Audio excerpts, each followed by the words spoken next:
Hi friends, welcome back to my channel. ఈరోజు మనం GK subject యొక్క పార్ట్ 2 క్లాస్ గురించి చూద్దాం. జీకే సబ్జెక్ట్ అనేది SI, PC, SSC CGL, CHSL, SSC GD, అలాగే railway NTPC, railway group D ఎగ్జామ్స్కి చాలా ఇంపార్టెంట్. కావున అందరూ క్లాస్ని జాగ్రత్తగా వినాలి. అలాగే ఈ క్లాస్ యొక్క పీడిఎఫ్ మన టెలిగ్రామ్ ఛానల్లో అవైలబుల్గా ఉంటుంది. ఫస్ట్ క్వశ్చన్ వచ్చేసి, ఈ క్రింది వాటిలో ఏది Maharatna central public sector enterprises జాబితాలో ఉంది?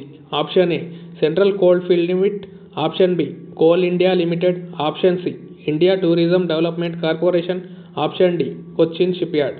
ఆన్సర్ని కామెంట్ బాక్స్లో తెలపండి. 10 సెకండ్స్ టైం ఉంది. మహారత్న హోదా ఉన్న కంపెనీ కోల్ ఇండియా లిమిటెడ్, కాబట్టి ఆప్షన్ బి ఈజ్ కరెక్ట్. ఇప్పుడు మనం మహారత్న, నవరత్న, మినీరత్న అంటే ఏంటో చూద్దాం.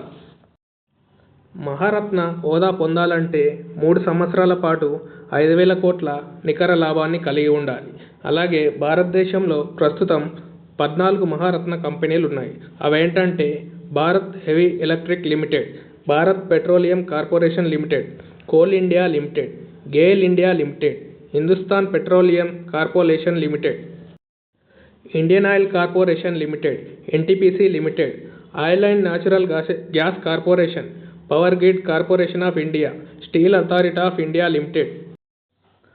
12th one rural electrification corporation limited. 13th one oil India limited. 14th one Hindustan aeronautical limited. Maharatna తర్వాత నెక్స్ట్ నవరత్న కంపెనీలు ఉంటాయి. మహారత్న తర్వాత రెండవ అత్యున్నత హోదా ఇది. ఈ హోదాలో ఉన్న కంపెనీలు ఆర్థిక విషయాలలో గణనమైన స్వేచ్ఛ ఉంటుంది.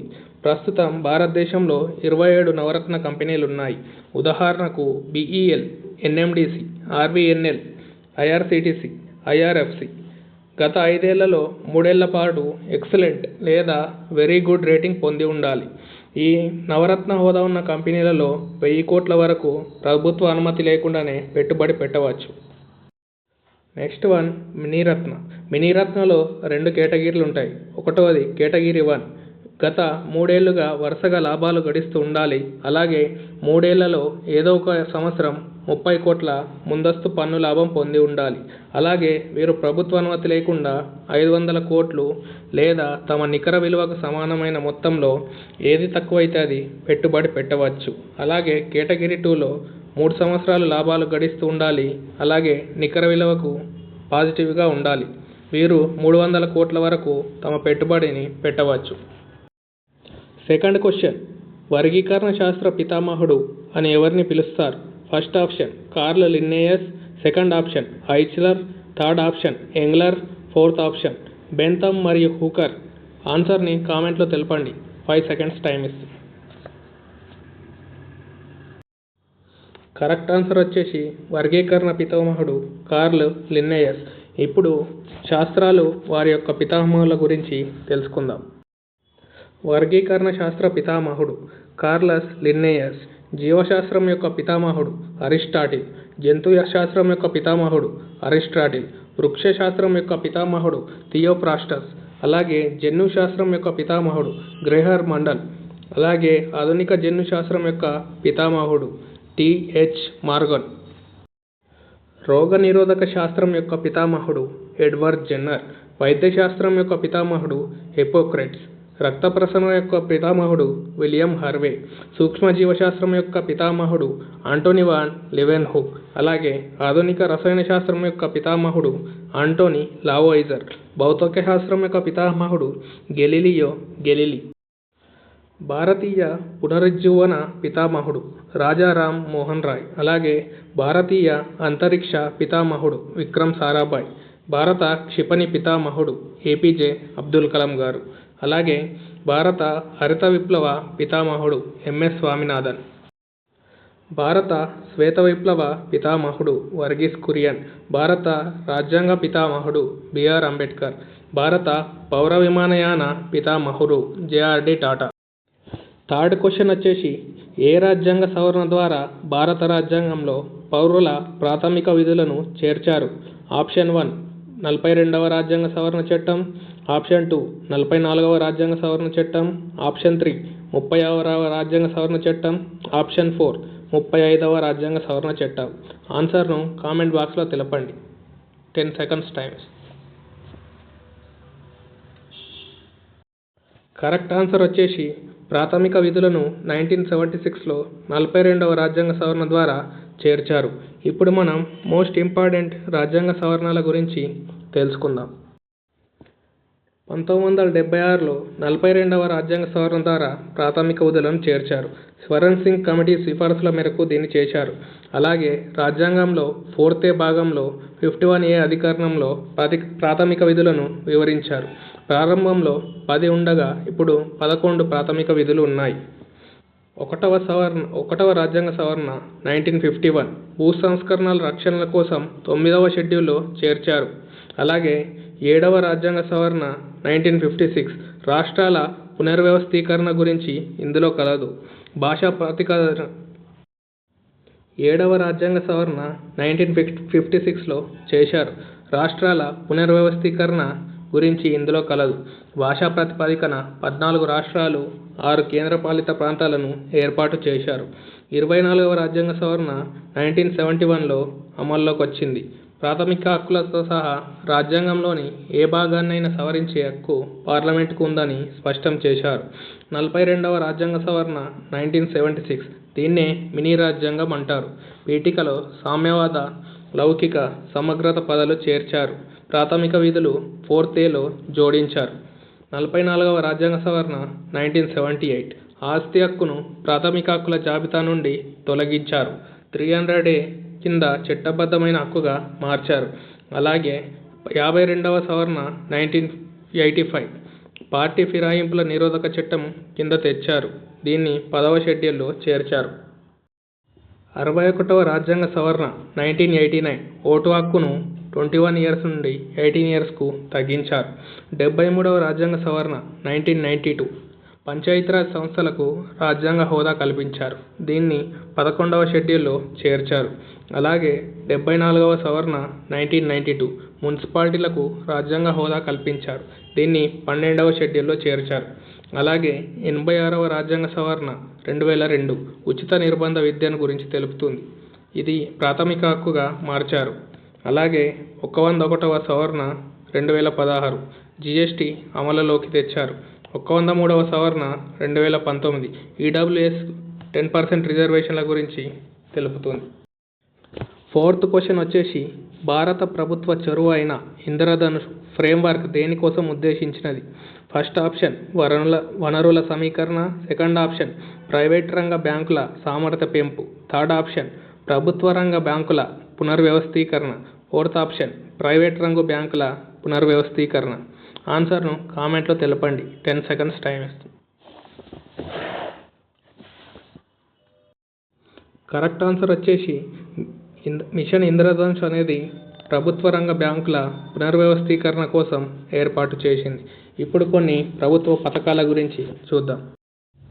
మిషన్ ఇంద్రధనుష్లో 2 రకాలు ఉన్నాయి. మొదటిది బ్యాంకింగ్కు సంబంధించింది, ఆ తర్వాత ఆరోగ్యంకు సంబంధించింది.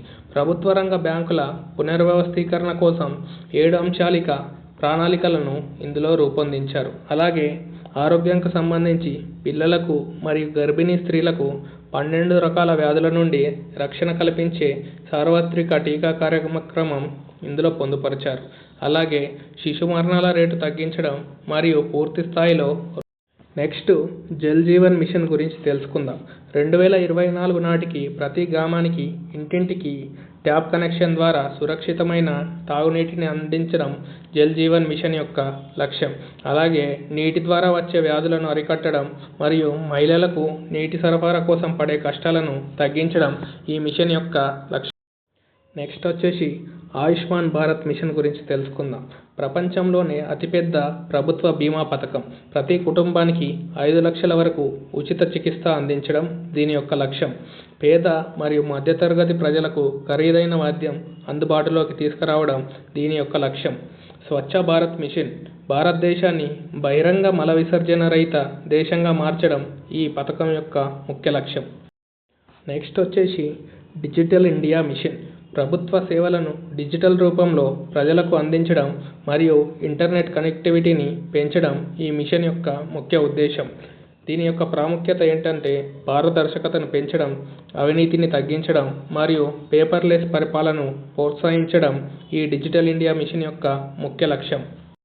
నెక్స్ట్ అమృత్ పథకం గురించి తెలుసుకుందాం.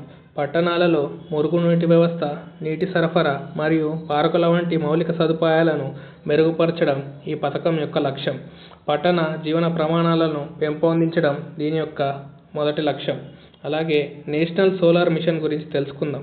పునరుత్పాదక ఇంధన వనరు అయిన సౌరశక్తి వినియోగాన్ని పెంచడం, పర్యావరణ కాలుష్యాన్ని తగ్గించడం మరియు ఇంధన భద్రతను పెంచడం దీని యొక్క లక్ష్యం. ఫిఫ్త్ క్వశ్చన్ వచ్చేసి గ్లోబల్ క్లైమేట్ చేంజ్ అలయన్స్ అనేది ఎవరి చొరవ?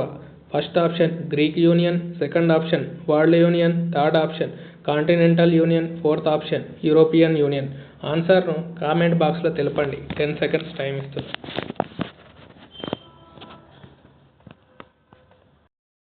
కరెక్ట్ ఆన్సర్ వచ్చేసి European union. Global climate change అలయన్స్ను 2007లో యూరోపియన్ యూనియన్ స్థాపించింది. ఇప్పుడు కొన్ని సంస్థల గురించి తెలుసుకుందాం. రామ్సర్ ఒప్పందం 1971 ఇది చిత్తడి నేలల సంరక్షణ గురించి ఏర్పాటు చేసింది. అలాగే స్టాక్హోమ్ సదస్సు 1972 పర్యావరణ పరిరక్షణపై జరిగిన మొట్టమొదటి అంతర్జాతీయ సదస్సు. అలాగే బాన్ ఒప్పందం 1979 వలస వెళ్లే వన్యప్రాణి జాతుల యొక్క సంరక్షణ గురించి ఇది ఏర్పడింది. వియన్నా ఒప్పందం 1985 ఓజోన్ పొర రక్షణ కోసం కుదిరిన ఒప్పందం. అలాగే మాంట్రియాల్ ప్రోటోకాల్ 1987 ఓజోన్ పొరను దెబ్బతీసే క్లోరోఫ్లోరోకార్బన్లను తగ్గించడానికి ఇది ఏర్పడింది. బాసెల్ ఒప్పందం 1989 ప్రమాదకరమైన వ్యర్థాల సరిహద్దు రవాణాను నియంత్రించడానికి ఇది ఏర్పడింది. అలాగే రియో ఎర్త్ సమ్మిట్ 1992 పర్యావరణం మరియు అభివృద్ధిపై చారిత్రాత్మక సదస్సు. అలాగే క్యోటో ప్రోటోకాల్ 1997 గ్రీన్ హౌస్ వాయువుల ఉద్గారాల తగ్గింపు కొరకు ఇది ఏర్పడింది. స్టాక్హోమ్ ఒప్పందం 2001 పర్యావరణంలో పేరుకుపోయే కాలుష్యకారకాలు పిఓపిలను నియంత్రణలోకి తీసుకురావడం దీని యొక్క ముఖ్య ఉద్దేశం. అలాగే ప్యారిస్ ఒప్పందం 2015 భూతాపాన్ని 1.5 degrees నుంచి 2 degreesకు పరిమితం చేయడం. అలాగే కిగాలి సవరణ 2016 హెచ్ఎఫ్సి వాయువుల వాడకాన్ని దశల వారీగా తగ్గించడం దీని యొక్క ముఖ్య ఉద్దేశం. సిక్స్త్ క్వశ్చన్ వచ్చేసి ప్రసిద్ధ గోల్ గుంబాజ్ ఎక్కడ ఉంది? Option 1 Karnataka, option 2 Gujarat, option 3 Rajasthan, option 4 Punjab. ఆన్సర్ను కామెంట్లో తెలపండి. 10 seconds టైం ఇస్తుంది. ప్రసిద్ధ గోల్ గుంబాజ్ను మహమ్మద్ ఆదిల్ షా నిర్మించాడు. ఇది కర్ణాటక రాష్ట్రంలో ఉంది. ఇప్పుడు కొన్ని ప్రసిద్ధ ప్రాంతాల గురించి తెలుసుకుందాం. గోల్ గుంబాజ్ మహమ్మద్ ఆదిల్ షా విజయపుర కర్ణాటకలో కలదు. అలాగే తాజ్మహల్ను షాజహాన్ నిర్మించాడు. ఇది ఆగ్రా ఉత్తరప్రదేశ్లో కలదు. చార్మినార్ను కులీ కుతుబ్ షా నిర్మించాడు. ఇది హైదరాబాద్ తెలంగాణలో కలదు. ఎర్రకోటను షాజహాన్ నిర్మించాడు. ఇది ఢిల్లీలో కలదు. కుతుబ్ మినార్ను కుతుబుద్దీన్ ఐబక్ నిర్మించాడు. ఇది ఢిల్లీలో కలదు. హవా మహల్ను మహారాజా సవాయ్ ప్రతాప్ సింగ్ నిర్మించాడు. ఇది జైపూర్ రాజస్థాన్లో కలదు. బృహదీశ్వర ఆలయాన్ని మొదటి రాజరాజ చోళుడు నిర్మించాడు. ఇది తంజావూరు తమిళనాడులో కలదు. అలాగే కోనార్క్ సూర్య దేవాలయంను మొదటి నరసింహదేవుడు నిర్మించాడు. ఇది ఒడిస్సాలో కలదు. విక్టోరియా మెమోరియల్ను బ్రిటిష్ ప్రభుత్వంలో లార్డ్ కర్జన్ హయాంలో నిర్మించారు. ఇది కోల్కతాలో కలదు. సాంచి స్తూపం అశోక చక్రవర్తి నిర్మించాడు. ఇది మధ్యప్రదేశ్. క్రింది వాటిలో ఉత్తరాఖండ్లో ఉన్న ప్రాజెక్ట్ ఏది? ఆప్షన్ 1 శరావతి జల విద్యుత్ ప్రాజెక్ట్, ఆప్షన్ 2 చమేరా జల విద్యుత్ ప్రాజెక్ట్, ఆప్షన్ 3 కోయినా జల విద్యుత్ project, option 4 Tehri hydro work complex. ఆన్సర్ను కామెంట్లో తెలపండి. 10 seconds టైం ఇస్తుంది. కరెక్ట్ ఆన్సర్ వచ్చేసి తెహ్రీ హైడ్రో పవర్ కాంప్లెక్స్ ఉత్తరాఖండ్లో కలదు. ఇప్పుడు మిగతా ప్రాజెక్టుల గురించి తెలుసుకో. తెహ్రీ డ్యామ్ ఉత్తరాఖండ్లోని భగీరథి నదిపై నిర్మించారు. ఇది భారతదేశంలో అత్యంత ఎత్తైన డ్యామ్. అలాగే శరావతి ప్రాజెక్ట్ కర్ణాటకలో ఉంది. చమేరా ప్రాజెక్ట్ హిమాచల్ ప్రదేశ్లో ఉంది. కోయినా ప్రాజెక్ట్ మహారాష్ట్రలో ఉంది. నాగార్జున సాగర్ డ్యామ్ కృష్ణా నదిపై నిర్మించారు. ఇది తెలంగాణ మరియు ఆంధ్రప్రదేశ్లో కలదు. శ్రీశైలం డ్యామ్ కృష్ణా నదిపై నిర్మించారు. ఇది తెలంగాణ ఆంధ్రప్రదేశ్లో కలదు. తెహ్రీ డ్యామ్ భగీరథి నదిపై నిర్మించారు. ఇది ఉత్తరాఖండ్లో కలదు. బాగ్రా నంగల్ ప్రాజెక్ట్ సట్లెజ్ నదిపై నిర్మించారు. ఇది హిమాచల్ ప్రదేశ్ మరియు పంజాబ్లో కలదు. హిరాకుడ్ డ్యామ్ మహానదిపై నిర్మించారు. ఇది ఒడిశాలో కలదు. సర్దార్ సరోవర్ డ్యామ్ నర్మదా నదిపై నిర్మించారు. ఇది గుజరాత్లో కలదు. ఇందిరా సాగర్ డ్యామ్ నర్మదా నదిపై నిర్మించారు. ఇది మధ్యప్రదేశ్లో. మెట్టూరు డ్యామ్ కావేరీ నదిపై నిర్మించారు. ఇది తమిళనాడులో కలదు. కృష్ణరాజ సాగర్ కావేరీ నదిపై నిర్మించారు. ఇది కర్ణాటకలో కలదు. తుంగభద్ర డ్యామ్ తుంగభద్ర నదిపై నిర్మించారు. ఇది కర్ణాటకలో కలదు. కోయినా డ్యామ్ కోయినా నదిపై నిర్మించారు. ఇది మహారాష్ట్రలో కలదు. ఇడుక్కి డ్యామ్ పెరియార్ నదిపై నిర్మించారు. ఇది కేరళలో ఉంది. అలాగే రిహాండ్ డ్యామ్ రిహాండ్ నదిపై నిర్మించారు. ఇది ఉత్తరప్రదేశ్లో కలదు. పోలవరం డ్యామ్ గోదావరి నదిపై నిర్మించారు. ఇది ఆంధ్రప్రదేశ్లో కలదు. శ్రీరామ్ సాగర్ ప్రాజెక్ట్ ఇది గోదావరి నదిపై నిర్మించారు. ఇది తెలంగాణలో కలదు. 8th క్వశ్చన్ వచ్చేసి జలియన్ వాలా బాగ్ ఉచకోత ఏ తేదీన జరిగింది? Option A 13th April 1920, option B 30 April 1920, option C 13th April 1990, option D 30 April 1990. ఆన్సర్ను కామెంట్ బాక్స్లో తెలపండి. 10 seconds time. Jallianwala Bagh 13th April 1919న జరిగింది. ఇప్పుడు కొన్ని ముఖ్యమైన స్వాతంత్రోద్యమ ఘట్టాలను చూద్దాం. 1857 సిపాయిల తిరుగుబాటు, 1885 ఇండియన్ నేషనల్ కాంగ్రెస్ స్థాపన, 1905 బెంగాల్ విభజన, 1906 ముస్లిం లీగ్ స్థాపన. 1920లో సహాయ నిరాకరణ ఉద్యమం ప్రారంభమైంది. అలాగే 1930లో ఉప్పు సత్యాగ్రహం లేదా దండి యాత్ర ప్రారంభమైంది. 1942లో క్విట్ ఇండియా ఉద్యమం ప్రారంభమైంది. అలాగే కళింగ యుద్ధం క్రీస్తు పూర్వం 261 అశోకుడు మరియు కళింగకు రాజు మధ్యలో జరిగింది. అలాగే మొదటి తైరాన్ యుద్ధం 1191లో పృథ్వీరాజ్ చౌహాన్ వర్సెస్ మహమ్మద్ ఘోరీకి మధ్య జరిగింది. అలాగే మొదటి పానిపట్ యుద్ధం 1526 బాబర్ ఇబ్రాహిం లోడి మధ్య జరిగింది. అలాగే ప్లాసీ యుద్ధం 1757 Robert Clive versus Siraj ud Daula. Boxer యుద్ధం 1764 బ్రిటిష్ వారు వర్సెస్ మీర్ కాసిం కూటమికి మధ్య జరిగింది. 9th క్వశ్చన్ వచ్చేసి సాహిత్య అకాడమీ ప్రధాన కార్యాలయం ఎక్కడ ఉంది? First option Mumbai, second option Hyderabad, third option Bengaluru, fourth option New Delhi. ఆన్సర్ను కామెంట్ బాక్స్లో తెలపండి. 10 seconds టైం.